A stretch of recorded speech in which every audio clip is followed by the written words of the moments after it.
terhubung bersama kami. Silakan Abdi. Baik, rekan Mei dan Tribuners, saat ini saya melaporkan terkait sidang lanjutan kasus kekerasan yang dilakukan terdakwa Irjen Napoleon Bonaparte terhadap YouTuber MKC di Pengadilan Negeri Jakarta Selatan pada Kamis 2 Juni 2022. Namun sidang tersebut ditunda oleh majelis hakim karena KC masih sakit. JPU sendiri sudah menerima surat keterangan kesehatan PC dari dokter klinik Lapas kelas 2 Ciamis, Jawa Barat. Dan dari hasil itu pemeriksaan pada tanggal 31 Mei yang lalu, ternyata si KC masih sakit sehingga tidak bisa menghadiri persidangan kali ini. Awalnya jaksa penuntut umum meminta majelis hakim agar sidang tersebut dilakukan secara online. Namun Hakim Ketua Jumianto menolak dan menunda sidang lanjutan itu hingga Kamis 9 Juni 2022 pekan depan.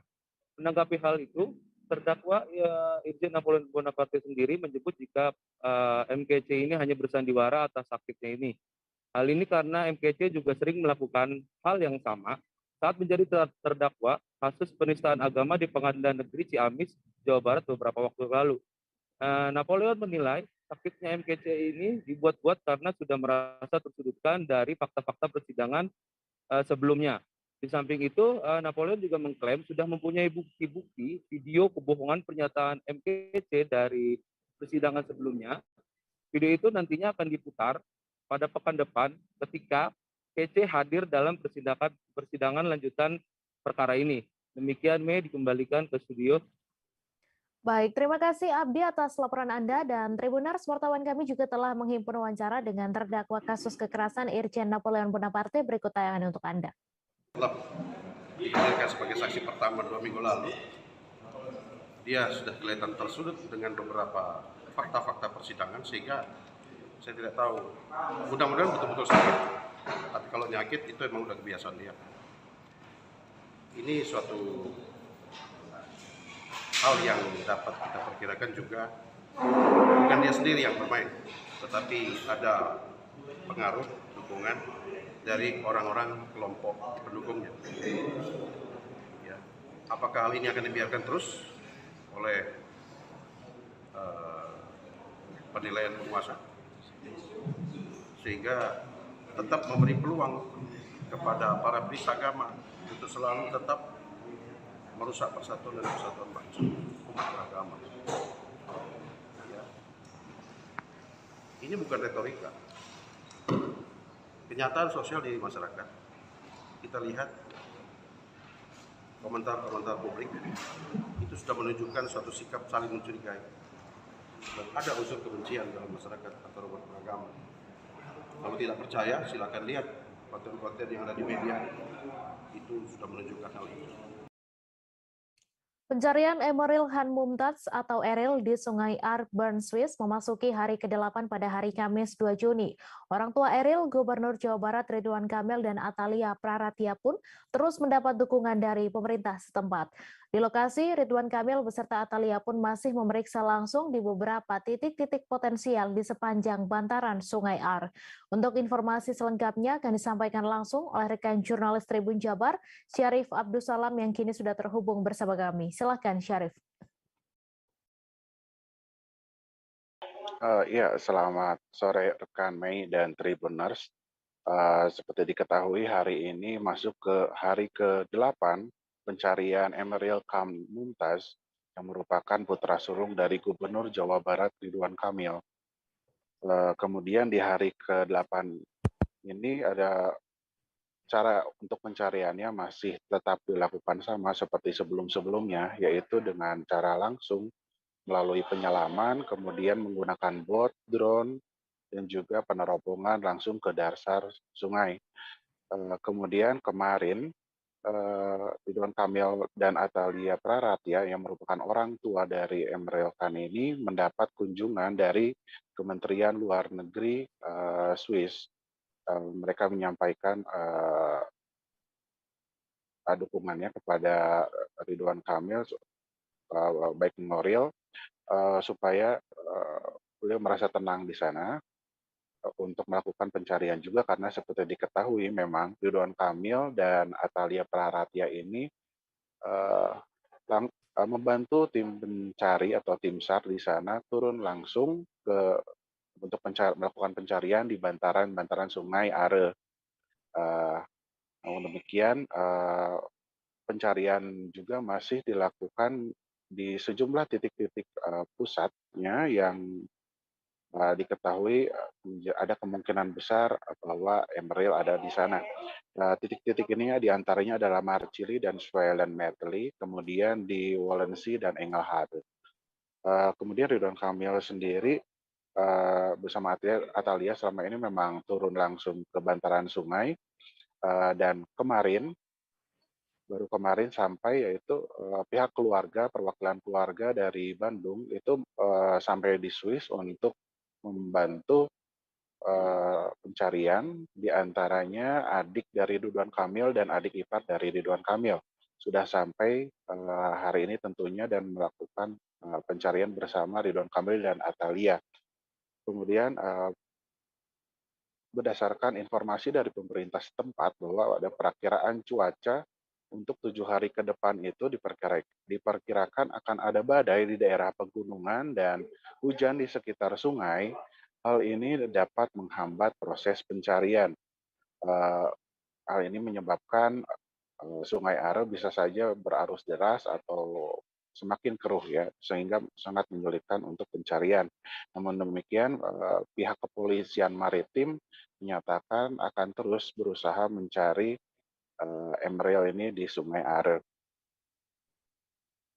Kemudian di Jawa Barat, khususnya di Bandung sendiri, pengajian terus dilakukan dan pihak keluarga, yaitu kakak dari Ridwan Kamil, yaitu Pak Erwin sendiri menyatakan bahwa pihak keluarga sudah ikhlas dengan takdir apapun yang akan mereka terima terkait dengan Eril ini. Oke, demikian rekan Mei, saya kembalikan ke studio. Baik, terima kasih Syarif atas laporan Anda dan Tribuners, wartawan kami juga telah menghimpun wawancara dengan kakak Ridwan Kamil. Berikut tayangan untuk Anda.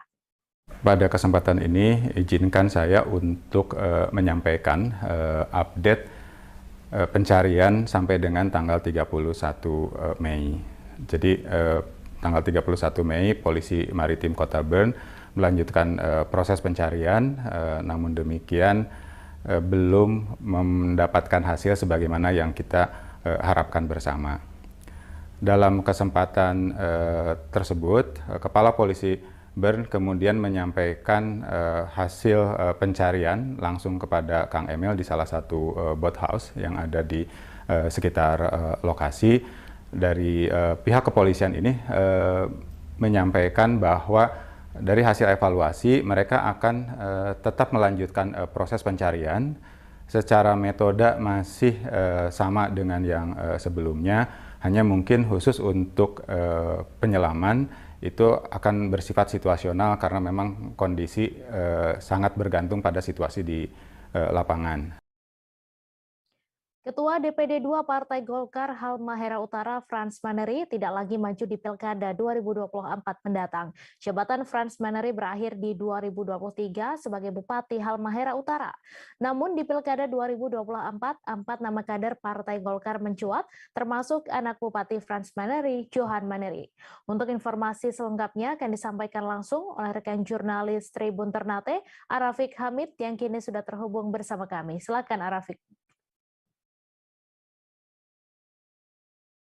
Ya, rekan Mei, memang benar Pilkada 2024 mendatang Bupati aktif Bupati Kabupaten Halmahera Utara Bapak Frans Maneri juga Ketua DPD 2 Partai Golkar Kabupaten Halmahera Utara tidak lagi mengikuti Pilkada 2024 mendatang.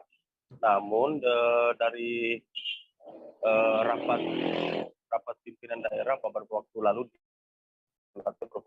Utara dari Partai 2 DPD Partai 2 Partai Golkar Partai Halmahera Utara telah menyodorkan 4 nama di Pilkada 2024 mendatang, yakni yang pertama Pieten Babua, juga mantan Sekda Kabupaten Halmahera Utara pada tahun 2014. Yang kedua, Samsul Bahari masih anggota DPR Kabupaten Halimurtaya masih aktif.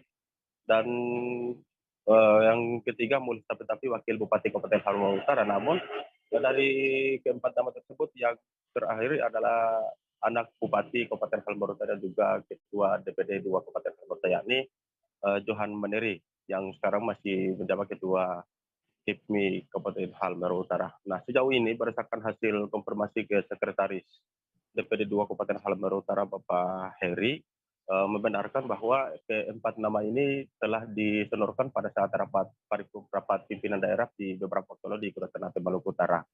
Nah, dari hasil konfirmasi tersebut, Pak Sekretaris DPD 2 Kabupaten Halmahera Sekretaris DPD 2 Partai Golkar Kabupaten Halmahera Utara ini, meskipun sudah 4 nama yang sudah direkomendasikan pada saat rapat pimpinan daerah beberapa waktu lalu, namun Partai Golkar di saat pilkada mendatang, tahapan pilkada saat dimulai, Partai Golkar juga membuka tahapan penjaringan, yakni memberikan peluang pada bakal calon bupati dan wakil bupati Kabupaten Halmahera Utara pada pilkada 2024 mendatang. Selain itu, rekan Mei, Partai DPD 2 Partai Golkar juga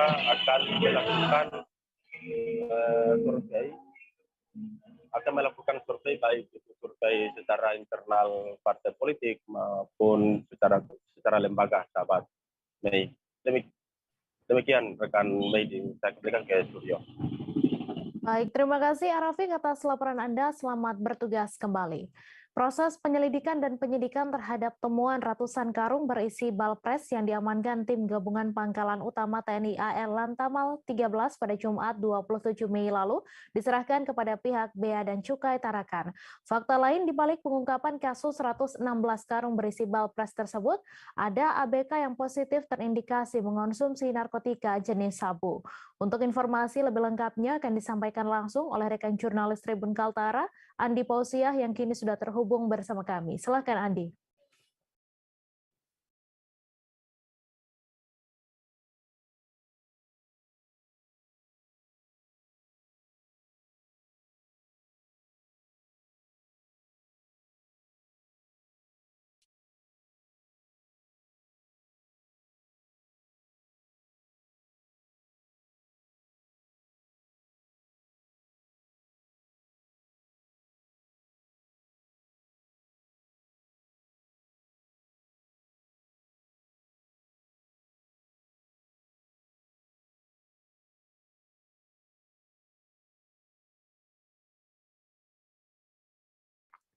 Selesai PT Agra Sawitindo menutup operasi akibat kepenuhan tangki CPO pada Rabu 1 Juni, hari ini PT Agra Sawitindo membuka kembali operasi.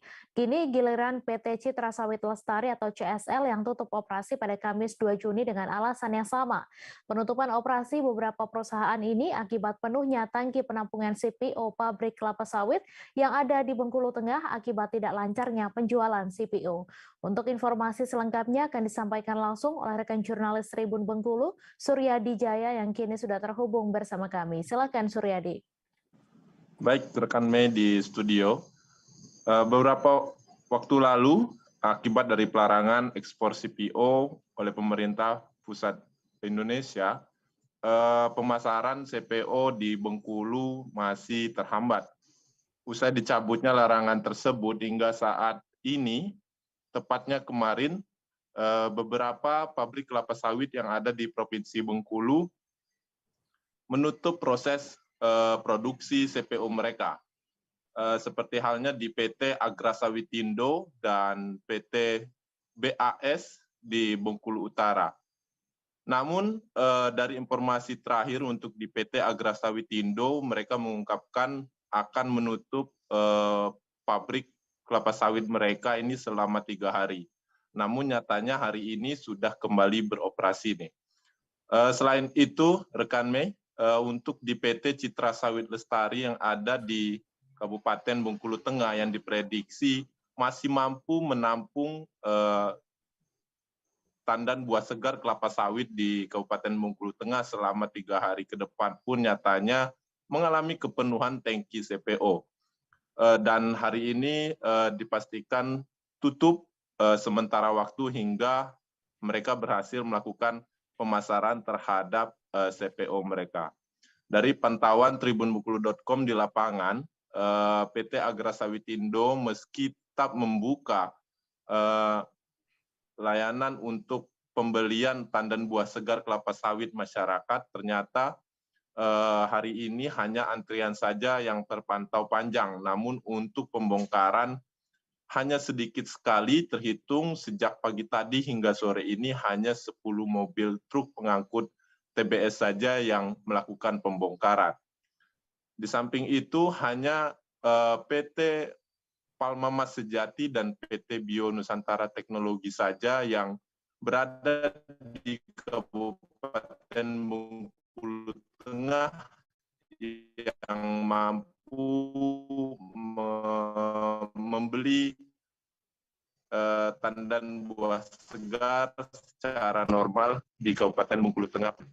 Citra Sawit Agra Sawitindo pada hari ini penumpukan tandan buah segar terjadi di PT Palma Mas Jati dan PT Bio Nusantara Teknologi, sehingga menyebabkan harga TBS pun menukik tajam yang semula dari harga Rp1.670 hari ini turun menjadi Rp1.550 di PT Palma Mas Jati. Sekian rekan Mei di studio. Baik, terima kasih Suryadi atas laporan Anda. Selamat bertugas kembali. Proses penyelidikan dan penyidikan terhadap temuan ratusan karung berisi balpres yang diamankan tim gabungan Pangkalan Utama TNI AL atau Lantamal 13 pada Jumat 27 Mei lalu diserahkan kepada pihak Bea dan Cukai Tarakan. Fakta lain di balik pengungkapan kasus 116 karung berisi balpres tersebut, ada ABK yang positif terindikasi mengonsumsi narkotika jenis sabu. Untuk informasi selengkapnya akan disampaikan langsung oleh rekan jurnalis Tribun Kaltara, Andi Pausiah yang kini sudah terhubung bersama kami. Silakan Andi. Ya, baik rekan Mei, selamat sore Tribuners, bersama saya Andi melaporkan dari Kota Tarakan, Provinsi Kalimantan Utara. Ya, proses penyelidikan dan penyidikan terhadap temuan ratusan karung berisi balpres pakaian bekas diamankan tim gabungan Pangkalan TNI AL Lantamal 13 pada Jumat tanggal 27 Mei 2022 kemarin. Fakta lain di balik pengungkapan kasus 116 balpres 116 karung berisi balpres ini, ada ABK yang dinyatakan positif terindikasi mengonsumsi narkotika jenis sabu. Ini disampaikan dalam Lantamal 13 Tarakan, Laksamana Pertama TNI Fauzi. Adapun diketahui 116 karung berisi balpres ini diangkut menggunakan kapal kayu KM Fauzan. Total ada sekitar 5 orang yang diamankan. Dari 5 orang ini sendiri ada 4 orang ABK dan ada 4 orang yang terindikasi mengonsumsi narkotika jenis metamfetamin yakni sabu. Sebelumnya pada Jumat tanggal 27 Mei 2022 kemarin, tim gabungan dari Lantamal 13 Tarakan melakukan penangkapan terhadap kapal kayu KM Fauzan dan bermuatan 116 karung balpres ilegal. Rutenya ini sendiri untuk KM Fauzan sendiri sedianya berlayar menuju Kabupaten Malinau dan diduga berasal dari Malaysia melalui jalur laut yakni perairan Senyamuk. Kapal tersebut diamankan tepatnya di perairan Sungai Bebatu, Kampung Tanah Tidung sekitar pukul 3.30 dini hari. Setelah dilakukan pemeriksaan sendiri, selain 116 karung berisi balpres atau pakaian bekas, juga ada sekitar 44 karung gula, ada 6 dus teh merek Boh, 2 dus makanan sayur kemasan kaleng, 1 dus pasta gigi, kemudian ada juga 1 set tenda dan 1 dus ayunan bayi. Dan semuanya tidak dilengkapi dengan dokumen resmi. Dikatakan dan Lantamal 13 Tarakan, Bapak Laksamana Pertama TNI Fauzi, dalam rilis persnya yang dilaksanakan hari Selasa tanggal 31 Mei 2022 kemarin, ini adapun penangkapan ini sangat berpengaruh besar terhadap kegiatan atau kepentingan ekonomi masyarakat dan negara. Hal ini memiliki pengaruh besar, selain itu juga memiliki pengaruh besar terhadap kesehatan masyarakat, di mana balpres ini sendiri merupakan pakaian bekas yang berpotensi membawa kuman atau bakteri, terutama di masa pandemi COVID-19 ini. Selanjutnya karena ada ABK yang terindikasi mengonsumsi narkotika jenis sabu, maka balpres atau pakaian bekas ini, ratusan balpres ini akan diperiksa dan proses penyidikannya dilaksanakan di Bea Cukai Tarakan. Dikatakan Kepala Bea Cukai Tarakan Bapak Minhajudin Nafsah sendiri, untuk ada 2 opsi yang disiapkan untuk pemeriksaan Balpres, di antaranya salah satunya menggunakan unit K9 atau anjing pelacak yang didatangkan dari Kaltim, atau bisa juga menggunakan X-ray, dan untuk jadwal dan kapan dilakukan pemeriksaan masih menunggu instruksi pimpinan. Demikian rekan Mei. Baik, terima kasih Andi atas laporan Anda dan Tribuners, wartawan kami juga telah menghimpun wawancara dengan Danlan Tamal 13 Tarakan serta Kepala Bea dan Cukai Tarakan. Berikut tayangannya untuk Anda. Informasi tentang penangkapan kapal yang diduga bermuatan ilegal, yaitu kapal KM Fauzan yang memuat 116 karung pakaian bekas di perairan Sungai Bebatu, Kampung Tanah Tidung. Pada tanggal 27 Mei 2022, hari Jumat, sekitar pukul 03.30 waktu Indonesia bagian tengah, bertempat di perairan Bebatu. Kegiatan penangkapan ini juga memiliki pengaruh besar bagi, sebenarnya Balpres ini kan sangat mengganggu kepentingan ekonomi masyarakat, kepentingan negara, menghindari pajak. Yang paling terpenting adalah ini memiliki pengaruh yang besar bagi kesehatan. Karena kita tahu, mungkin Bapak Bea Cukai sudah tahu bahwa pakaian bekas ini adalah pakaian yang masih memiliki ada terdampak bakteri dan virus, apalagi di masa pandemi seperti ini. Sehingga Kepala Staf TNI Angkatan Laut memberikan kewenangan penuh kepada kami di jajaran ini untuk selalu membuat atau selalu bertindak untuk mencegah terjadinya tindak pidana tertentu di laut, di dan atau lewat laut. Oleh karena itu, kita bekerja sama dengan stakeholder yang berhubungan dengan laut untuk bersama-sama untuk melakukan tindakan-tindakan keamanan dan menghindari terjadinya tindakan kriminal yang sama dan seirama dalam bagaimana menjaga Kalimantan Utara, pada khususnya dari masuknya barang-barang yang bisa membahayakan. Tadi ditekankan oleh Komandan bahwa Balpres ini tentu akan menggerus atau merugikan industri dalam negeri, untuk industri tekstil misalnya. Kemudian juga dari sisi kesehatan, ini sudah diyakini melalui penelitian mendalam bahwa barang-barang bekas, pakaian bekas yang diimpor atau masuk dari negara tetangga kita ini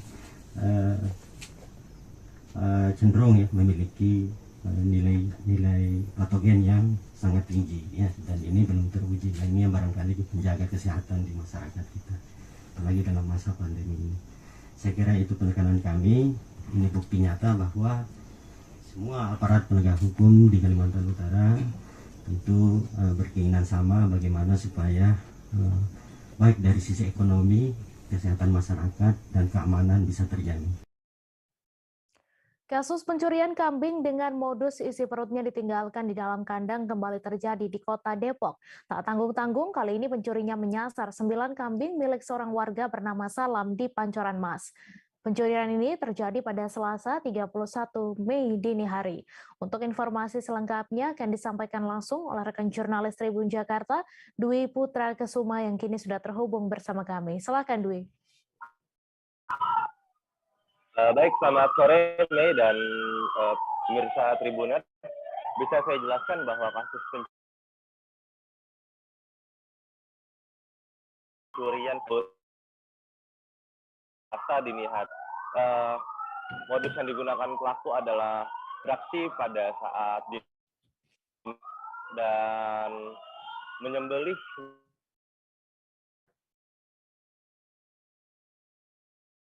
dan isi perutnya ditinggal di dalam kandang tersebut. Kejadian pencurian kambing ini baru diketahui oleh penjaga keamanan setempat yang bernama Susianto pada pagi hari sekira pukul 6. Saat itu Susianto langsung melaporkan hal yang ia temukan kepada ketua RT setempat. Dan untuk informasi bahwa dari 9 kambing yang disembelih, terduga pelaku hanya membawa kabur 4 dia, sementara 5-nya ditinggal di dalam kandang dan ditemukan kondisinya sudah mulai mengeluarkan bau dan kaku.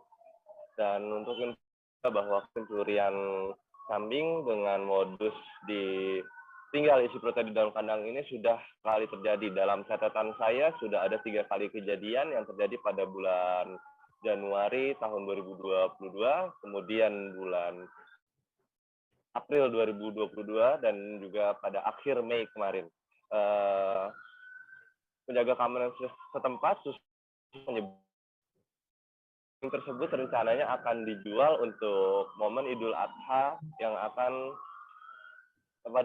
momen Idul Adha pada tahun ini, dan juga kambing tersebut akan disembelih untuk syukuran peresmian pembangunan musola di lingkungan setempat yang sudah itu yang bisa saya sampaikan, Mei.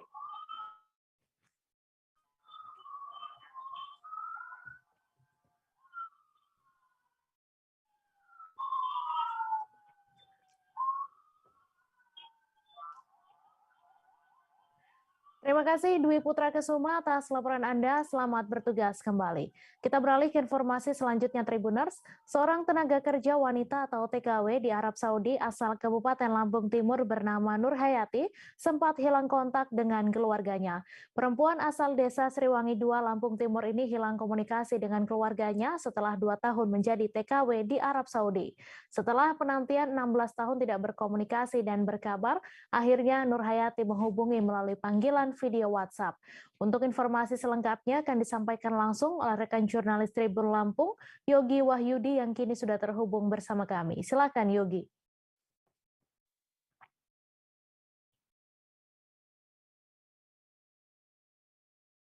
Oke, selamat sore ya rekan Mei dan Tribuners, dimanapun kalian berada.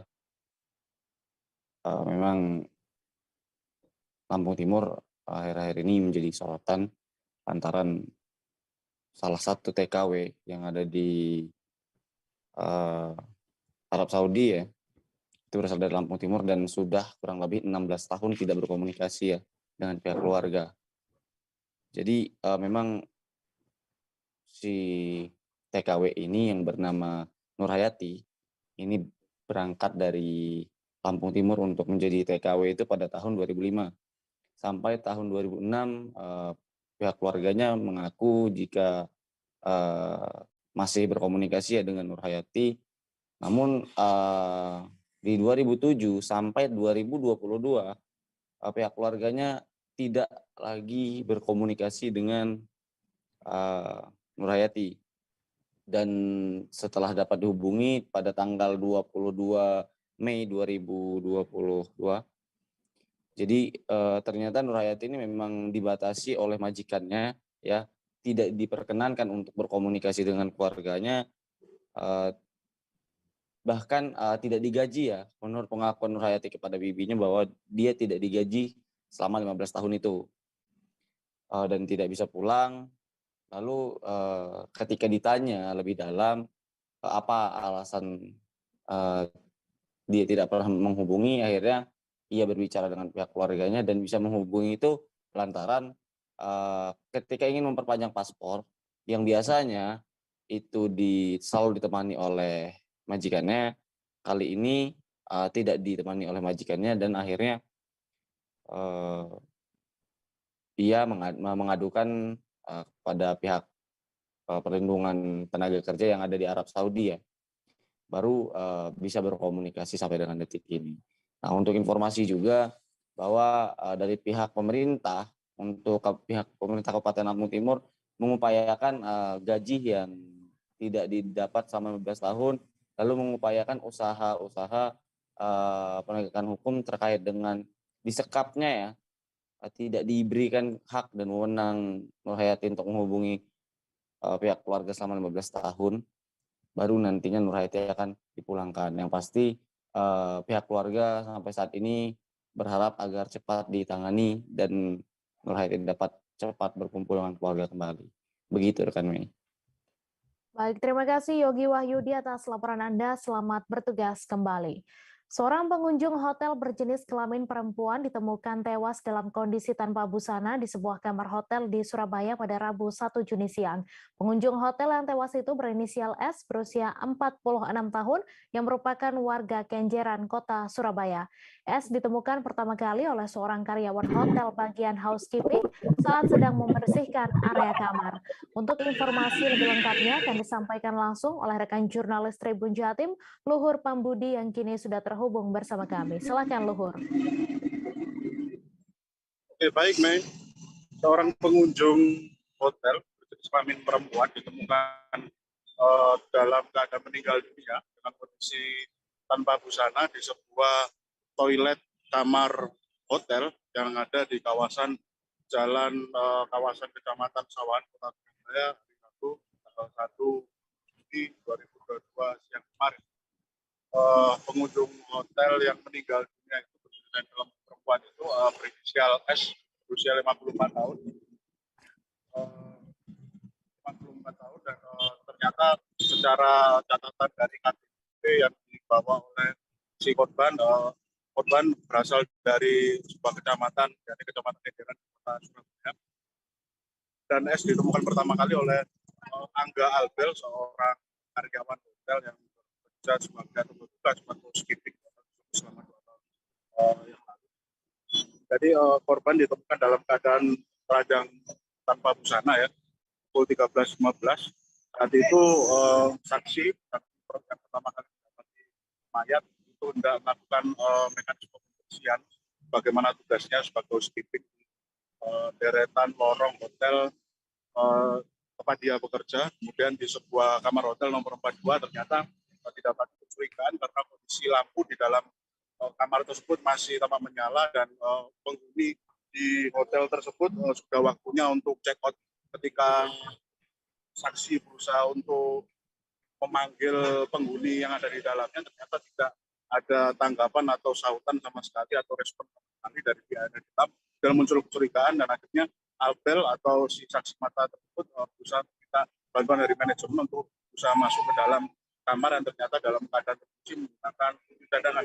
Ketika masuk ke dalam kamar nomor 42 tersebut ternyata kondisi kamar dalam keadaan berantakan, berbagai macam isi tas dari si korban atau pengunjung itu tanpa keluar atau tanpa berserakan di area kamar atau area utama dari kamar tersebut. Dan kemudian ketika beranjak menuju ke sebuah area kamar atau ruang kamar mandi, ternyata korban ditemukan dalam keadaan tidak bernyawa dengan posisi anggota tubuh bagian atas mulai dari dada hingga kepala termasuk tangan tenggelam di dalam bak kamar mandi yang saat itu berisi air. Sedangkan kondisi anggota tubuh bagian bawah meliputi pusar hingga kaki berada masih menggantung atau masih dalam keadaan berdiri di atas kloset yang bermodel duduk.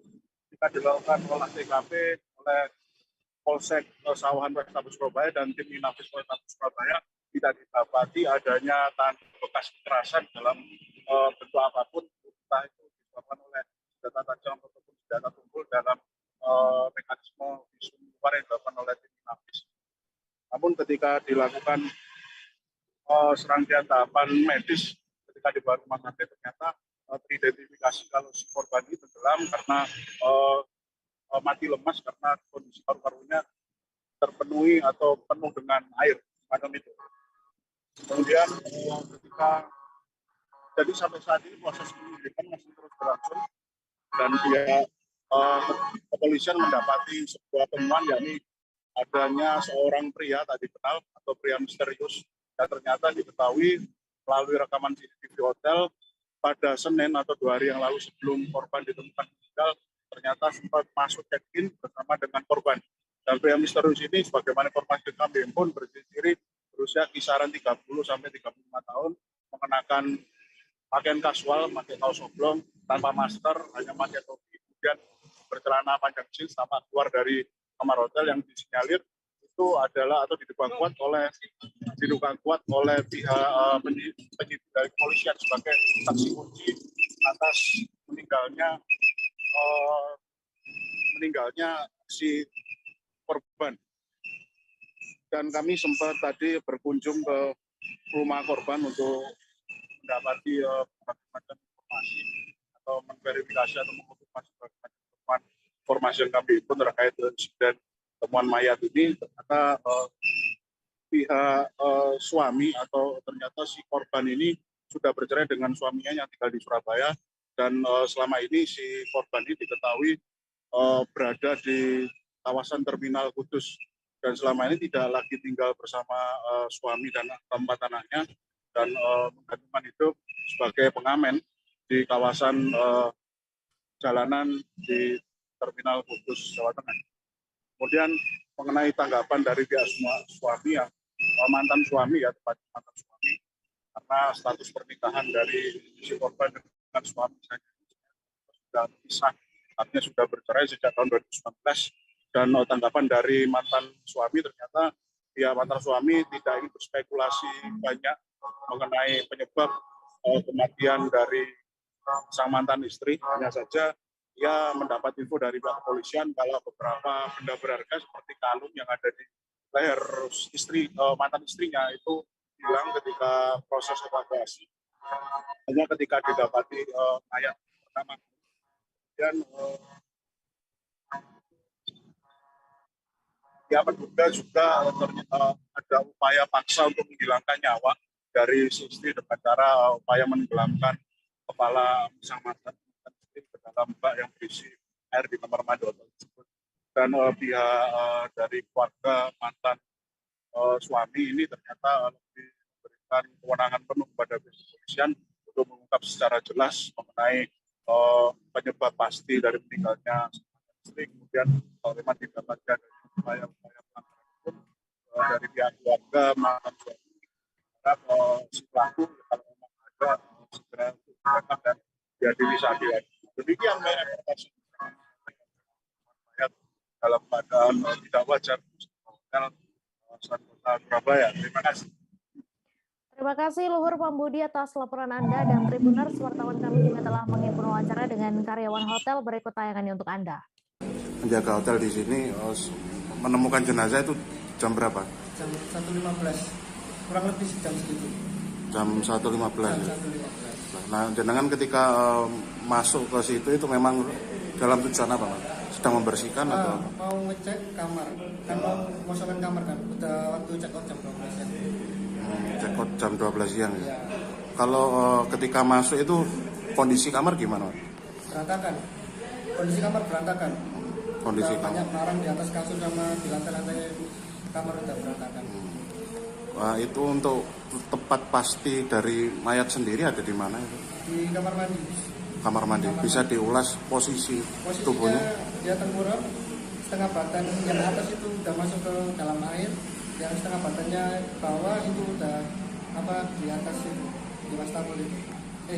Kloset. Di kloset? Iya, berdiri dalam keadaan berdiri, cuma agak bungkuk. Oh, agak bungkuk. Posisinya terlentang atau bungkuk? Tengkurap. Tengkurap ya? Tengkurap. Yang masuk di baknya itu kepalanya aja? Kepala, bagian atas. Kepala bagian atas? Bagian atas. Kepala bagian atas atau sama tangannya? Sama tangannya udah masuk semua itu. Sudah masuk semua di situ ya?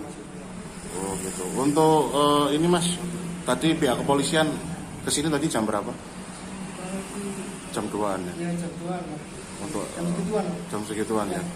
Kalau informasi yang jenengan dihimpun, nah itu si wanita tersebut itu check-in di hotel ini jam hari apa, jam berapa? Hari Senin jam 1 dini hari. Hari Senin jam 1 dini hari. Dia itu sendirian check-in di sini atau sama? Kalau dilihat dari CCTV sih berdua ya sama pasangannya cowok. Seorang pria bernama Salman berusia 35 tahun menjadi tersangka pelaku kekerasan seksual pada 3 anak di bawah umur.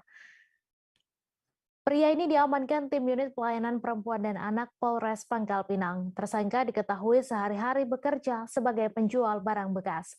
Untuk informasi lebih lengkapnya akan disampaikan langsung oleh rekan jurnalis Bangga Pos, Adi Saputra, yang kini sudah terhubung bersama kami. Silakan Adi. Ya, rekannya dan pemirsa Tribun News dimanapun berada,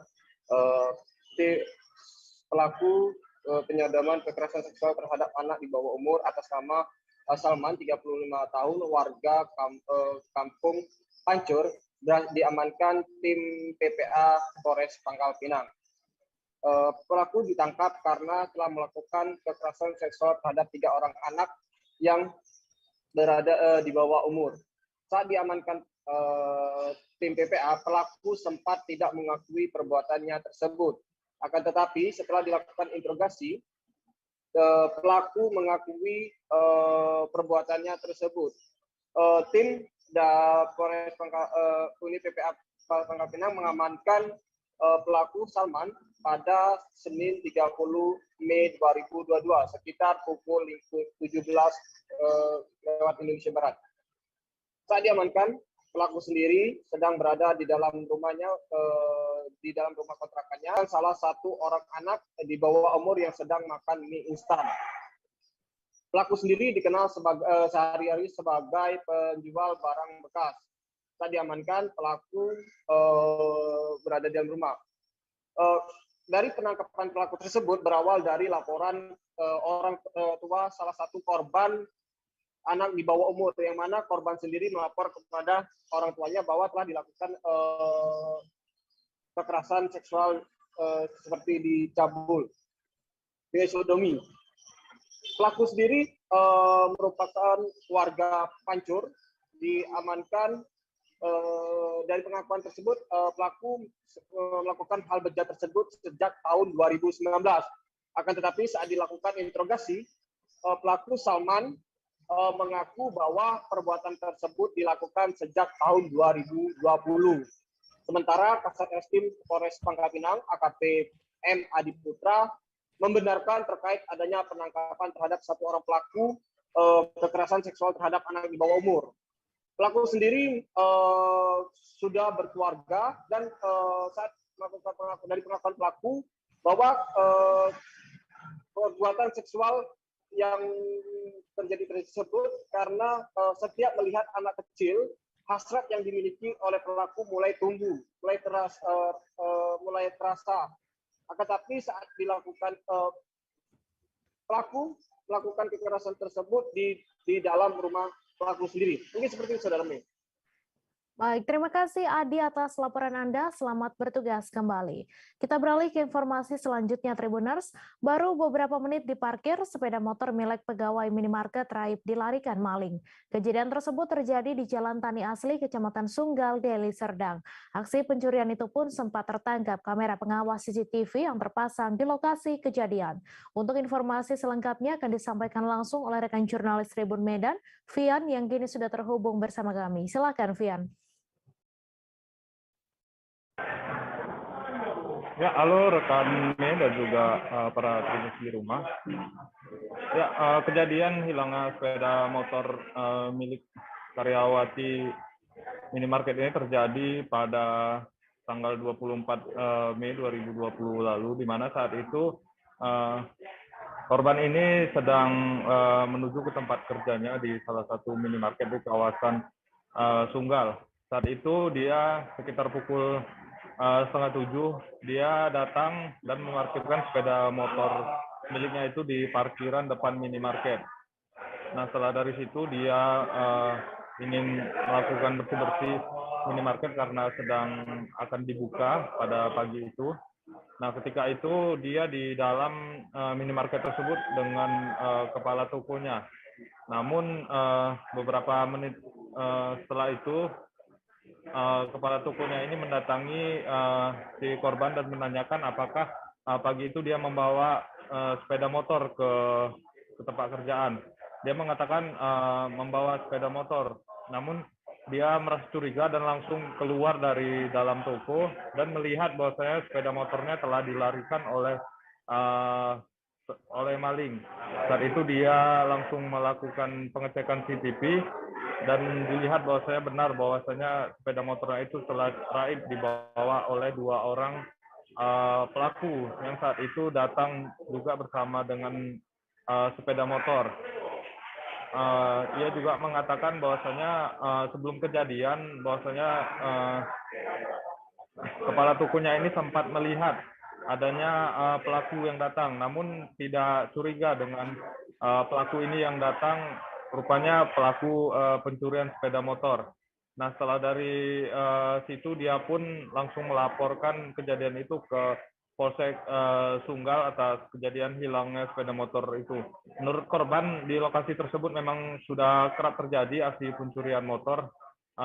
Motornya ini kali kedua yang hilang, sebelumnya juga ada customer katanya yang parkir di halaman parkir itu juga dilarikan oleh maling. Dia berharap kepada pihak polisian agar agar para pelaku ini segera ditangkap dan motornya ini segera kembali. Ya, sekian dari saya, Mei, kembali ke studio. Terima kasih Vian atas laporan Anda, dan Tribuners, wartawan kami juga telah menghimpun wawancara dengan korban. Berikut tayangan untuk Anda. Bisa dijelaskan gimana kronologis pencurian? Bentar, Kak, bisa jelaskan gimana kronologis pencurian kemarin, Kak? Pada hari Selasa kan, saya masuk pagi pukul jam 6.40, tiba saya masuk ke dalam, terus saya beres-beres ke dalam kan, jadi kepala toko saya mau buka gerbang, tapi dia nampak orang yang lewat. Dikiranya itu kereta customer, jadi dia naik sama saya lagi membersihkan di belakang, dibilangnya kan, Dewi bawa kereta, bawa gitu. Banyak keretanya udah dilarikan, pas Dewi udah buka memang udah nggak ada keretanya. Itu pukulnya jam 6.50, kereta udah nggak ada. Kak, itu posisi kendaraan kakak gimana? Dikunci? Kunci di kantong. Di stang juga pun, di stang kanan. Kalau gembok ganda ada nggak? Gemboknya nggak ada. Nggak ada ya. Nah, Kak, saat itu berapa orang kalau dari keterangan kepala toko kakak? 2 orang. Kereta itunya, apanya? Malingnya. 2 orang. Dari CCTV-nya kan nampak orang itu satu kereta 2 orang. Kak, sebelumnya udah pernah terjadi nggak? Udah pernah. Kereta customer. Berapa kali, Kak, di sini? Satu, terus yang di situ 2. Kak, ada nggak? Kakak sekarang udah buat laporan atau gimana? Udah. Lagi diproses sih. Hari Jumat keluar suratnya. Ya, kemarin kapan laporan? Hari Selasa. Selasa jam 1. Ke polsek mana, Kak? Sunggal. Oke. Dengan nama? Dengan nama Dewi Anggraini Lubis. Kakak memang kerja di sini ya? Iya, kerja di sini. Pihak pemerintah Provinsi Banten melakukan percepatan penurunan angka stunting di wilayah Banten. Pasalnya, angka keluarga resiko stunting di Banten lebih dari 1 juta keluarga. Data tersebut tersebar di 8 kabupaten kota seprovinsi Banten. Berdasarkan data, potensi keluarga risiko stunting di Banten paling banyak di Kabupaten Tangerang. Untuk informasi selengkapnya akan disampaikan langsung oleh rekan jurnalis Tribun Banten, Ahmad Tajudin, yang kini sudah terhubung bersama kami. Silakan Tajudin. Baik rekan Mei dan Tribuners, perlu diketahui bahwa pemerintah Provinsi Banten saat ini sedang melakukan upaya untuk menangani penurunan angka stunting di wilayah Provinsi Banten, di mana PLT Kepala BKKBN Provinsi Banten, Dadi Ahmad Roswandi, mengatakan bahwa angka resiko stunting di Banten sudah mencapai sekitar 1 juta keluarga, di mana totalnya sekitar 1,373 juta 383 keluarga, di mana data tersebut tersebar di sejumlah wilayah kabupaten kota di Provinsi Banten. Di antaranya untuk Kabupaten Tangerang, di sini yang paling banyak angka stunting di keluarga beresiko stunting di wilayah Provinsi Banten. Untuk datanya sendiri, berdasarkan data yang ada di BKKBN Provinsi Banten, Kabupaten Tangerang mencapai angka sekitar 354.731 keluarga. Kemudian yang kedua yaitu Kabupaten Serang yang mencapai 211.696 keluarga. Kemudian yang ketiga Kota Tangerang yaitu mencapai 197.166 keluarga. Kemudian ada Kabupaten Lebak 1.996.056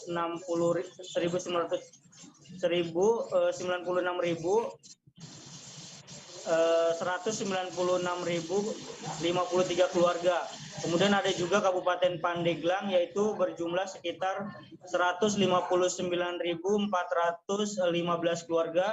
Kemudian Kota Tangerang Selatan ada sekitar 121.085 keluarga, dan Kota Serang ada di angka 81.000 569 keluarga, dan Kota Cilegon sekitar 51.668 keluarga. Disampaikan Kepala BKKBN Provinsi Banten bahwa pihaknya juga memiliki Satgas Stunting di Provinsi Banten yang tersebar di seluruh wilayah kabupaten kota di 8 kabupaten kota yang ada di Provinsi Banten. Kemudian pihaknya juga ada sekitar 24.000 pendamping keluarga yang terdiri dari bidan, penggerak PKK, kemudian juga para kader-kader, di mana pihaknya juga telah melakukan pembekalan berupa ilmu pengetahuan, edukasi, dan juga pelatihan kepada para pendamping tersebut untuk melakukan pendampingan kepada keluarga-keluarga yang beresiko stunting, di mana untuk Banten sendiri saat ini sudah mencapai sekitar 1,3 jutaan keluarga beresiko stunting, sehingga pihaknya mengatakan bahwa dengan hal ini untuk bisa bekerja sama antara seluruh stakeholder yang ada di Provinsi Banten untuk bisa sama-sama menurunkan angka stunting ini, dan diharapkan pada tahun 2024 ini angka stunting bisa di angka 14% di Provinsi Banten, Mei. Baik, terima kasih Ahmad Tajudin atas laporan Anda. Selamat bertugas kembali. Dua pelaku pencurian di Tiban, Kecamatan Sekupang berinisial RS dan HN mengaku sengaja beraksi di siang bolong. Bukan tanpa alasan, seorang pelaku RS mengatakan jika siang hari lebih sepi jika dibandingkan dengan malam hari. Ia membeberkan bahwasannya mereka tidak menargetkan rumah mana yang akan menjadi sasaran aksi mereka. Untuk informasi selengkapnya akan disampaikan langsung oleh rekan jurnalis Tribun Batam, Roni Lodelaleng, yang kini sudah terhubung bersama kami. Silakan, Roni. Ya, Mei dan juga Tribuners, dapat kami laporkan dari Kota Batam bahwasannya unit Reskrim Polsek Sekupang beberapa hari yang lalu menangkap ataupun mengamankan dua pelaku pembobolan, spesialis pembobolan rumah kosong di Kota Batam. Kedua pelaku tersebut masing-masing berinisial RS dan juga HN. Mereka diamankan oleh warga setempat lantaran melakukan pencurian di sebuah rumah kosong milik Joni di kawasan Tiban, Sekupang, Kota Batam pada Senin 27 Mei 2022 yang lalu. Keduanya sempat menjadi bulan-bulanan warga setempat. Aksinya baru saja terhenti dan ditangkap warga setelah motor yang dikendarai mereka menabrak mobil milik warga yang melintas di sekitar Jalan Tiban. Kapolsek Sekupang Kompol Yuda Suryawardana mengatakan bahwasannya kedua pelaku merupakan residivis pada kasus yang sama, yakni di tahun 2013 yang lalu. Dari hasil pemeriksaan sementara, mereka sudah melakukan hal serupa di 3 rumah di kawasan Batam, Kepulauan Riau. Mereka lebih memilih beraksi di siang hari, lantaran ketika siang hari diprediksikan penghuninya sedang melakukan aktivitas di luar rumah begitu. Sedangkan malam hari maka penghuni rumah ataupun pemilik rumah sudah kembali ke rumahnya, sehingga aksi mereka bisa saja digagalkan oleh warga begitu. Nah, Tribuners, kedua pelaku tersebut awalnya diamankan oleh warga dari hasil wawancara kami bersama Kapolsek Sekupang. Nah, setelah diamankan, mereka baru melaporkan hal tersebut ke pihak Polsek Sekupang begitu, dan Polsek Sekupang baru menuju ke tempat PKP dan langsung membawa kedua pelaku ke Polsek Sekupang Kota Batam. Adapun beberapa barang bukti yang ikut diamankan adalah 1 unit laptop dan 1 unit kendaraan roda 2 milik pelaku dan 2 senjata tajam yang digunakan pelaku untuk mengancam korban ketika aksinya diketahui. Demikian Mei yang bisa kami informasikan dari Batam. Terima kasih Roni atas laporan Anda, dan Tribuners, wartawan kami juga telah menghimpun wawancara dengan Kapolsek Sekupang. Berikut tayangan untuk Anda. Hati pelaku dengan ciri-ciri yang sama ini di seputaran U-turn pinggir jalan perumahan Tiban Ayu. Jadi begitu diamankan sama warga, laporan masuk ke Polsek, jajaran Reskrim langsung mendatangi TKP dan kita amankan pelaku. Barang bukti yang kita amankan apa Pak? 1 unit laptop, 1 unit kendaraan yang digunakan pelaku, terus ada sajam. Ada sajam yang diamankan dari pelaku. Berapa TKP dia Pak hasil pemeriksaan kita? Kalau hasil dari pemeriksaan kita 3. 3 TKP. Residivis Pak? Residivis. Dua-duanya merupakan residivis di kasus pencurian kurang lebih di tahun 2013. Pasar Cinde merupakan salah satu pasar tradisional legendaris di Kota Palembang yang masih bertahan hingga saat ini. Tak hayal, banyak dari warga Palembang yang berdatangan berkunjung di akhir pekan untuk membeli barang yang mereka inginkan atau hanya sekedar berkeliling menikmati suasana di dalam pasar. Diketahui selain beraneka macam barang unik yang dijual, di dalam Pasar Cinde juga terdapat beberapa pedagang yang terampil, salah satunya kegiatan pandai besi. Untuk informasi selengkapnya akan disampaikan langsung oleh rekan jurnalis Tribun Sumsel, Azananda, yang kini sudah terhubung bersama kami. Silakan Nanda. Baik, terima kasih rekan Mei. Bisa saya sampaikan kembali mengenai kegiatan di Pasar Cinde. Memang terkenal dengan beraneka macam barang-barang yang unik yang disediakan di area pasar tersebut. Salah satunya juga terdapat beberapa perajin atau pedagang yang berjualan. Itu seperti kegiatan perajin, salah satunya seperti kegiatan pandai besi. Nah, bisa saya sampaikan juga, kegiatan pandai besi ini sudah beroperasi itu pada tahun 82 dan hingga sekarang.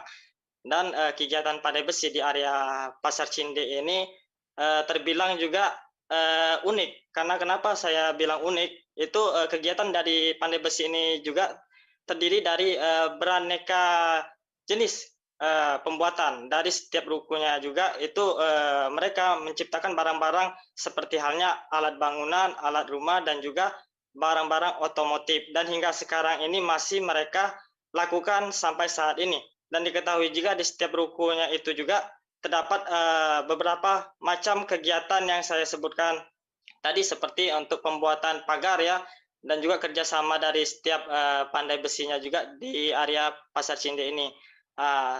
Dan juga ini ya, sempat saya bicarakan juga dengan salah satu perajin dari pandai besi juga mengatakan bahwasanya kegiatan pandai besi ini sudah menjadi mata pencaharian mereka.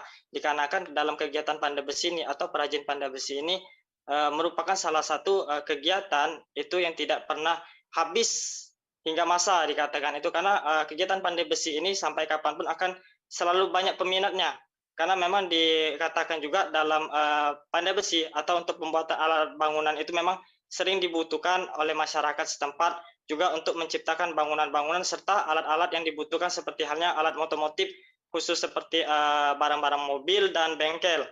Maka dari itu kegiatan pandai besi di area Pasar Cinde ini meskipun terbilang sudah lama berdiri atau sudah lama beroperasi, akan tetapi masih menjajal di area Pasar Cinde ini. Dan itu menjadi salah satu kegiatan unik dari para perajin yang berada di area Pasar Cinde ini. Selain dari pandai besi itu terdapat juga beberapa macam kegiatan lain yang dilakukan oleh pedagang di area Pasar Cinde tersebut. Baik, mungkin demikian ini rekan Mei.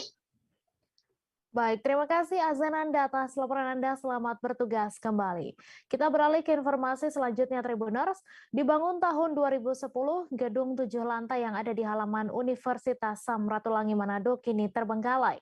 Pembangunan gedung yang direncanakan akan dijadikan sebagai rumah sakit di Perguruan Tinggi Negeri Unsrat Manado ini terhenti pada tahun 2014. Masalah anggaran ditengarai menjadi faktor utama mangkraknya pembangunan gedung ini. Untuk informasi selengkapnya akan disampaikan langsung oleh rekan jurnalis Tribun Manado, Nilton Durado, yang kini sudah terhubung bersama kami. Silakan Nilton. Terima kasih rekan Mei. Gedung 7 lantai di lingkungan Universitas Samratulangi Manado atau Unsrat Manado memang sudah dibangun semenjak tahun 2010, tapi pembangunan ini kemudian terhenti pada tahun 2014 karena menurut saat itu Rektor Ellen Kumaat mengatakan tidak lagi ada anggaran dari pusat untuk melanjutkan pembangunan rumah sakit yang ada di lingkungan Unsrat Manado ini. Gedung 7 lantai ini direncanakan akan menjadi tempat praktek bagi mahasiswa kedokteran yang akan lulus dari Unsrat Manado, khususnya para dokter. Jadi para dokter yang lulus dari Unsrat Manado tidak perlu lagi mencari tempat praktek di rumah sakit daerah, langsung praktek ke sini. Dan sebenarnya ada 3 tahap anggaran yang dikucurkan oleh pemerintah pusat untuk membangun gedung 7 lantai ini. Namun sejak 2010 sampai dengan 2022 sudah 12 tahun, gedung ini tidak pernah selesai dibangun dan hanya menjadi tempat sesi pemotretan bagi beberapa fotografer yang ada di Kota Manado. Karena ketika kita sampai di puncak dari bangunan ini, pemandangan dari atas sangat indah sekali, instagramable sekali. Jadi kebanyakan cuma jadi tempat foto saja. Dan sampai dengan hari ini tidak ada lagi kelanjutan pembangunan. Tapi di akhir tahun 2021 kemarin, Rektor Unsrat Manado, Profesor Ellen Joan Kumaat mengatakan bahwa gedung ini akan dibangun kembali pada tahun 2022. Namun sampai dengan bulan Juni tahun 2022 belum ada tanda-tanda atau aktivitas dibangun lagi, dilanjutkan kembali pembangunannya, karena sampai ini kemungkinan masih ada kendala di masalah anggaran. Kami belum tahu juga apa kendala paling besarnya, tapi menurut Ellen memang salah satu alasan kenapa tidak dilanjutkan pembangunan gedung 7 lantai rumah sakit Unsrat ini adalah karena anggaran yang belum turun dari pemerintah pusat. Sekian rekan Mei. Baik, terima kasih Milton atas laporan Anda. Selamat bertugas kembali. Kapolres Malang AKBP Ferly Hidayat menegaskan wilayah hukumnya masih terbebas dari mafia minyak goreng curah. Ferly memastikan pasokan minyak goreng curah di 33 kecamatan wilayah Kabupaten Malang sedang melimpah. Menurut Ferly, kondisi tersebut bisa terjadi karena peran pihak-pihak terkait untuk mengawal kelancaran distribusi minyak goreng. Untuk informasi selengkapnya akan disampaikan langsung oleh rekan jurnalis Surya Malang, Erwin Wicaksono yang kini sudah terhubung bersama kami. Silakan Erwin. Baik, terima kasih Mei. Ya, selamat petang atau selamat sore Tribuners. Ya, Kapolres Malang AKBP Ferly Hidayat menegaskan bahwa wilayah Kabupaten Malang sendiri hingga kini masih terbebas dari permainan mafia minyak goreng curah yang diindikasikan melakukan penimbunan seperti itu. Dan Kapolres berkali-kali menegaskan bahwa pasokan minyak goreng curah ke wilayah Kabupaten Malang sejauh ini lancar-lancar saja dan tidak ada indikasi penimbunan apapun di seluruh wilayah Kabupaten Malang. Hal tersebut didasarkan karena wilayah Kabupaten Malang sendiri menurut Kapolres tidak terdapat produsen minyak goreng, dan minyak goreng tersebut didapatkan dari daerah luar Kabupaten Malang, sehingga di Kabupaten Malang sendiri hanya terdapat distributor minyak goreng yang jumlahnya berjumlah 6 begitu. Dan untuk menstabilkan harga minyak goreng curah di lapangan ataupun di pasar-pasar tradisional, Pemkab Malang bekerjasama dengan Polres Malang dalam hal pendistribusian telah menggerojok sebanyak sekitar 27 ton lebih minyak goreng curah di sejumlah pasar di wilayah Kabupaten Malang. Dan sejak terhitung pada hari Senin kemarin, sudah ada setiap pasar akan dialokasikan 27 ton minyak goreng dan akan didistribusikan setiap hari begitu sampai di stok itu habis, dan tentunya dengan harapan agar harga minyak goreng di pasaran wilayah Kabupaten Malang dapat menunjukkan harga yang stabil sesuai HET yang berlaku.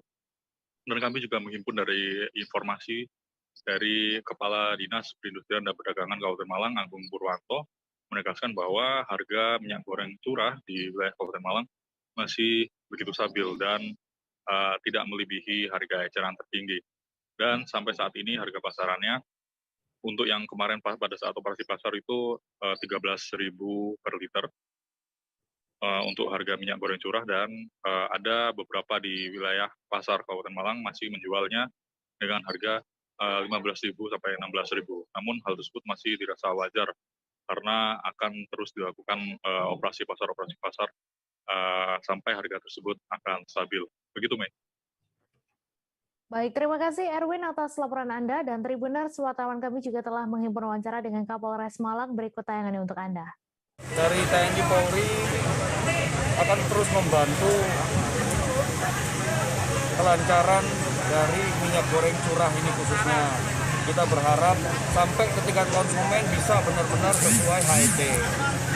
Dan kalau rekan-rekan perhatikan, di setiap pasar bisa disaksikan sendiri rekan-rekan dari TNI dan Polri turun sama-sama bersama dengan UPT Pasar, bekerja sama dengan pemerintah daerah, membantu kelancaran proses distribusi dan pengamanan minyak goreng curah, supaya benar-benar harganya bisa sesuai dengan HET. Itu saya pikir ya. Upaya-upaya untuk menekan penimbunan, Pak, seperti yang terjadi di Ungkap Banyumas yang juga melibatkan Kabupaten Malang? Ya, kalau proses penimbunan, proses repacking, teman-teman harus tahu bahwa di Kabupaten Malang ini hanya ada 6 distributor minyak goreng curah. 2 klasifikasinya distributor D2 dan 4 klasifikasinya distributor D3. Artinya kita tidak memiliki produsen di Kabupaten Malang ini. Tapi kalau untuk proses pendistribusian, sejauh ini semua distributor melaksanakan sesuai dengan ketentuan. Kita tetap melakukan pengamanan, TNI Polri tetap memberikan pelayanan pengamanan, tapi hingga saat ini belum ditemukan adanya penyelewengan. Seorang ibu hamil bernama Irdawati berusia 26 tahun akhirnya dirujuk ke rumah sakit daerah Polewali Mandar untuk menjalani perawatan lebih lanjut. Kondisi ibu hamil 3 bulan itu mengalami pendarahan dan akhirnya ditandu warga sejauh 14 km ke Puskesmas Kecamatan Mahalaan, Kabupaten Mamasa, Sulawesi Barat. Kondisi terparah karena akses jalan rusak sehingga mobil tak dapat melintas. Untuk informasi selengkapnya akan disampaikan langsung oleh rekan jurnalis Tribun Sulbar, Abdul Rahman, yang kini sudah terhubung bersama kami. Silakan Abdul. Ya, baik rekan Mei dan Tribuners dimanapun Anda berada. Jadi benar sekali bahwa seorang warga di Desa Pasambuk, Kabupaten Mamasa ini terpaksa harus ditandu karena mengalami pendarahan, di mana ibu yang bernama Irdawati ini sedang hamil 3 bulan. Dan saat itu juga dia mengalami pendarahan dan kemudian ditandu oleh warga ke puskesmas di Kecamatan Mahalaan. Karena akses jalan ini di Desa Pasambuk yang sejauh 14 km mengakibatkan warga tersebut harus ditandu lantaran untuk akses mobil dan kendaraan roda 2 itu kemudian sulit untuk melintas, sehingga warga ini ditandu pada malam hari, berangkat dari pukul 8 malam dan tiba di puskesmas itu sekitar pukul pukul 1 di dini hari. Demikian, dan dapat juga kami jelaskan bahwa kondisinya pada saat tiba di puskesmas Mahalaan ini pada saat menjalani perawatan selama 1 hari, Ibu Indirwati ini langsung dirujuk ke Rumah Sakit Daerah Kabupaten Polewali Mandar untuk menjalani proses perawatan lebih lanjut. Dan kabar yang kami dapatkan bahwa kondisi saat ini warga yang sedang sakit atau ditandu ini mengalami keguguran dan harus kehilangan calon bayinya. Dan saat ini Indirwati itu sedang menjalani perawatan medis di Rumah Sakit Polewali Mandar dan dikabarkan bahwa kondisi kesehatannya sudah membaik. Dan kemudian dapat kami informasikan juga pemerintah Kabupaten Mamasa belum memberikan tanggapan terkait dengan kondisi akses jalan karena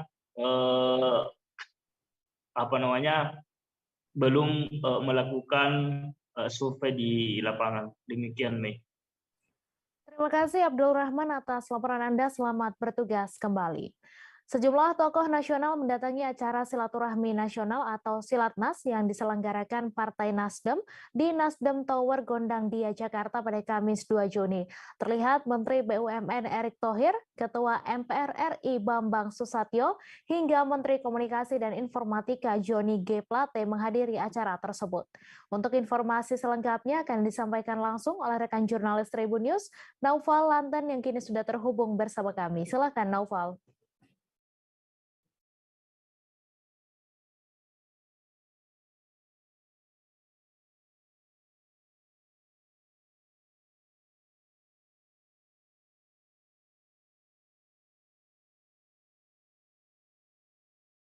Oke, lanjut Mas Noval.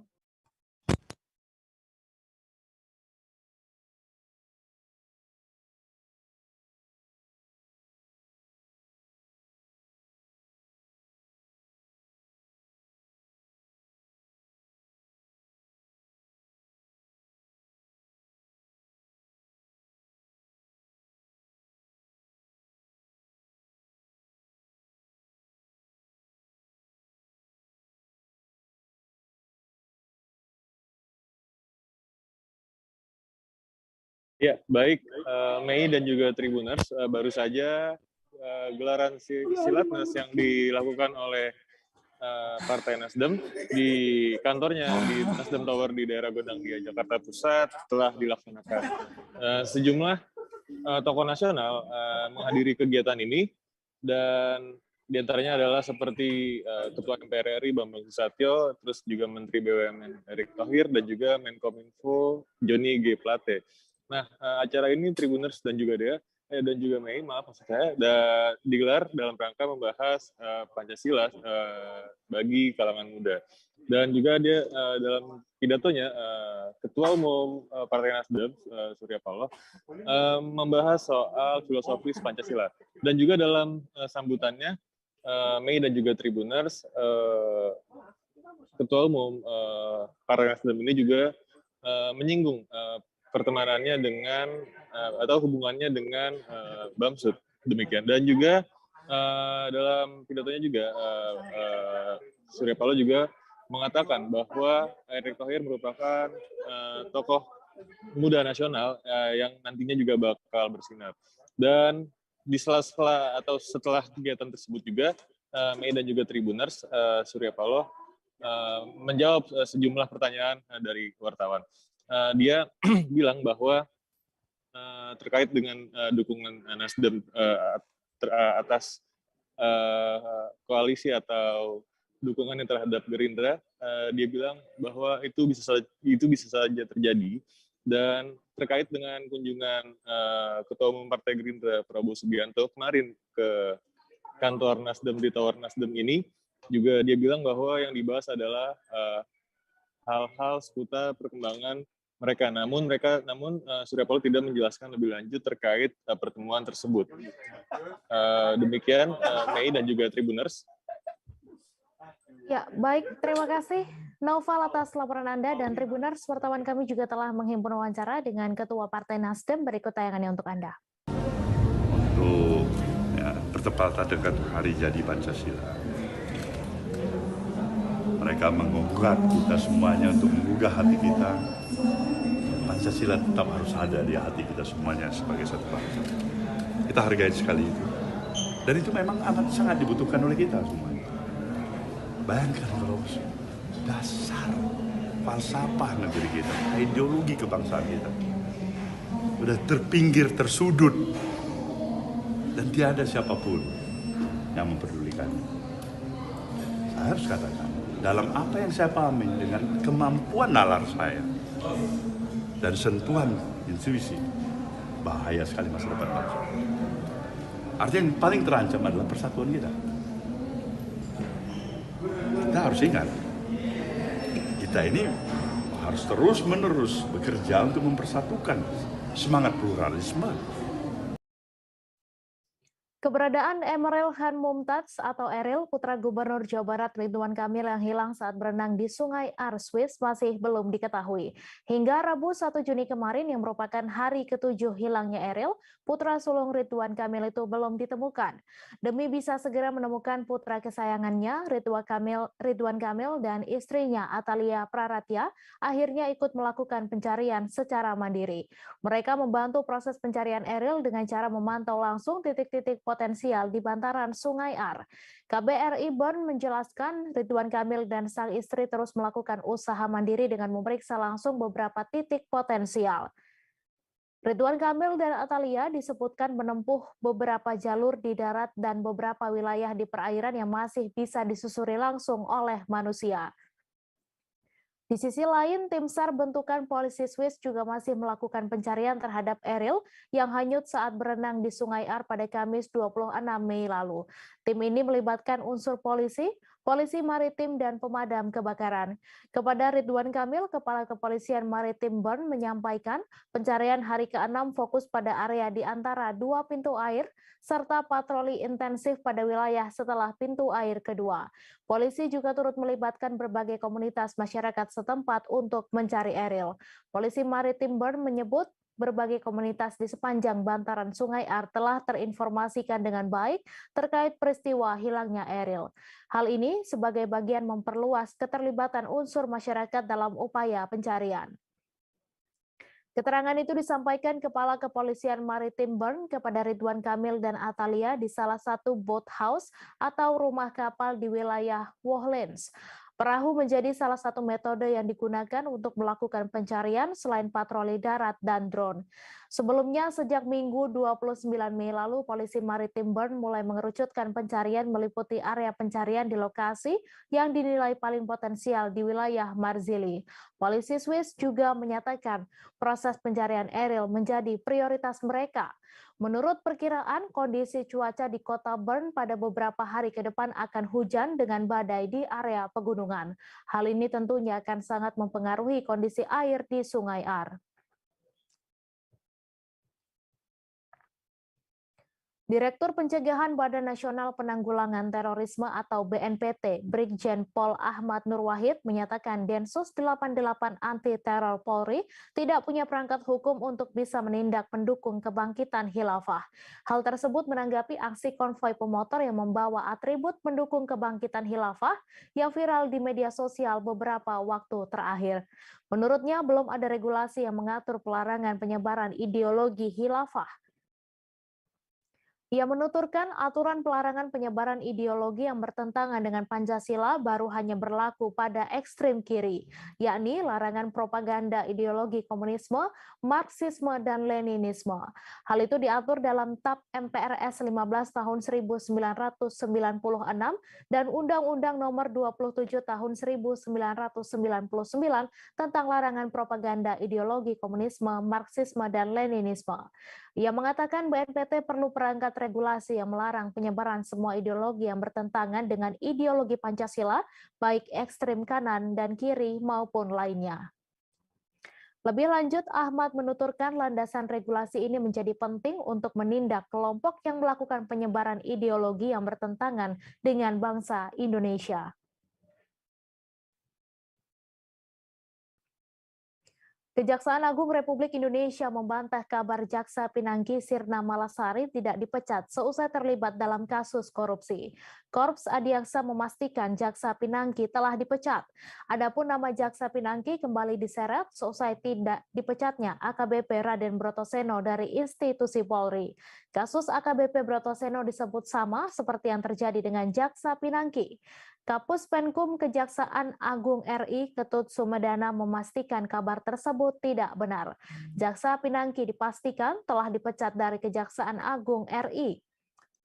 Ia menuturkan pemecatan tersebut berdasarkan keputusan Jaksa Agung RI nomor 185 tahun 2021 tentang pemberhentian karena melakukan tindak pidana kejahatan jabatan atau tindak pidana kejahatan yang ada hubungannya dengan jabatan terhadap pegawai negeri sipil. Dijelaskan Ketut, keputusan tersebut dikeluarkan terhitung sejak 6 Agustus 2021. Diketahui Jaksa Pinangki Sirna Malasari dinyatakan bersalah dalam kasus suap dari terpidana kasus korupsi Joko Chandra. Tak hanya itu, Pinangki terbukti melakukan pencucian uang senilai $375.279 Amerika Serikat. Uang itu pun digunakan Pinangki untuk bergaya hidup mewah. Tercatat ia memakai uang tersebut untuk membeli mobil BMW X5 dan pembayaran sewa apartemen di Amerika Serikat. Selain itu, uang tersebut digunakan untuk berobat kecantikan di Amerika Serikat hingga pembayaran kartu kredit. Wali Kota Solo Gibran Rakabuming Raka murka dengan 2 calon pegawai negeri sipil Kota Solo yang mengundurkan diri lantaran gaji tidak sesuai ekspektasi. Gibran menyebut 2 CPNS yakni dokter gigi dan psikolog klinis yang mengundurkan diri adalah orang yang kurang ajar. Dirinya menegaskan jika ingin memiliki gaji besar jangan menjadi pegawai negeri sipil, namun menjadi pengusaha. Menurutnya hal tersebut merugikan untuk instansi terkait serta para pendaftar yang tidak lolos. Dirinya juga memperingatkan untuk para CPNS untuk tidak mendaftar di Solo jika hanya ingin kaya.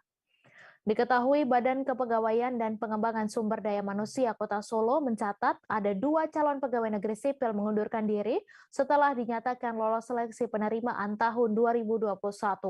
Kepala BKPSDM Solo, Dwi Aryatno mengatakan kedua CPNS memutuskan mengundurkan diri lantaran gaji tidak sesuai ekspektasi. Dwi mengatakan pengunduran 2 CPNS itu dilakukan sesuai pengumuman, sehingga 2 orang tersebut tidak mendapatkan sanksi. Dwi mengatakan untuk 2 CPNS yang mengundurkan diri tersebut berasal dari formasi tenaga kesehatan. Dirinya mengungkapkan tahun 2021 Pemkot Solo sendiri menerima 120 CPNS. Dengan mundurnya 2 CPNS tersebut, maka tersisa 118 orang. Dengan mundurnya 2 CPNS itu, pihaknya langsung mencari pengganti. Penggantinya diambilkan sesuai dengan nomor urut atas.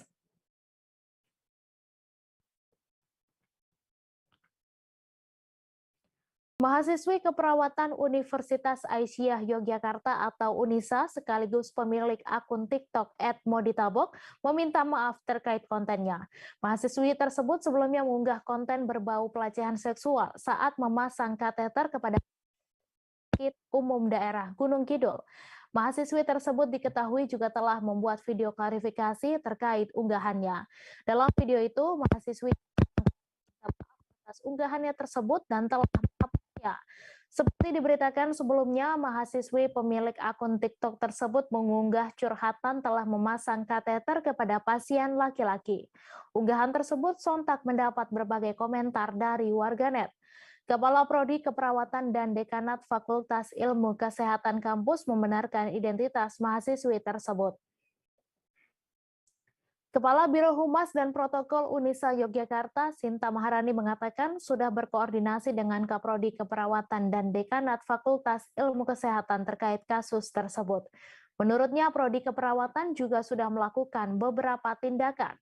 Prodi Keperawatan Universitas Aisyah Yogyakarta juga memohon maaf kepada rumah sakit tempat mahasiswi tersebut praktik. Ia mengatakan hari ini akan dilakukan pertemuan antara pihak kampus dengan rumah sakit. Ia juga menjelaskan bahwa sebenarnya para mahasiswa telah menjalani berbagai pembekalan sebelum terjun ke lokasi praktik. Sementara itu, pemilik akun TikTok juga telah membuat video klarifikasi terkait unggahannya. Di video klarifikasi, ia meminta maaf atas unggahannya tersebut dan telah menghapusnya. Banyak yang menilai unggahan tersebut dan menganggapnya sudah merupakan bentuk pelecehan seksual. Terlebih soal pelanggaran kode etik tenaga kesehatan. Pemilik akun tersebut juga sempat berkomentar dalam postingannya, ia membela diri bahwa dirinya hanya ingin seru-seruan. Melalui akun TikTok-nya pada Rabu 1 Juni pagi, ia mengunggah video permintaan maaf. Selanjutnya, ia mengaku bahwa dirinya tak ada maksud untuk melecehkan pasien pria dan sudah melanggar kode etik.